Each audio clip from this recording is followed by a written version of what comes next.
अस्सलाम वालेकुम नाज़रीन, आप देख रहे हैं JN न्यूज़ HD। आइए नजर डालते हैं आज की अहम खबरों पर।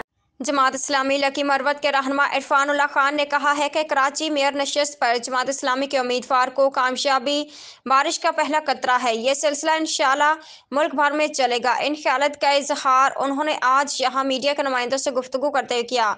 उन्होंने कहा कि कराची की आवाम ने धांधली और सरमायादार तबके को शिकस्त देकर खिदमत के जज्बे से सरशार क़यादत पर एतमाद किया। उन्होंने कहा कि कराची के हालिया बल्दियाती इंतखाबात में जमात इस्लामी मेयर नशस्त के उम्मीदवार हाफिज नईमुर रहमान की कामयाबी एक अहसन इक़दाम है। कराची की आवाम ने अपने आप को तकदीर बदलने के लिए वोट के जरिए बड़ी तब्दीली लाई गई, जिससे कराची के मसाइल हल होंगे। मजीद कहा कि जमात इस्लामी अवाम का निजात दहिंदा जमात है। मुल्क की अवाम अब बाशऊर है। सरमायादार तबका किसी सूरत अवाम के हकूक पर डाका डालने की जुर्रत नहीं कर सकता है।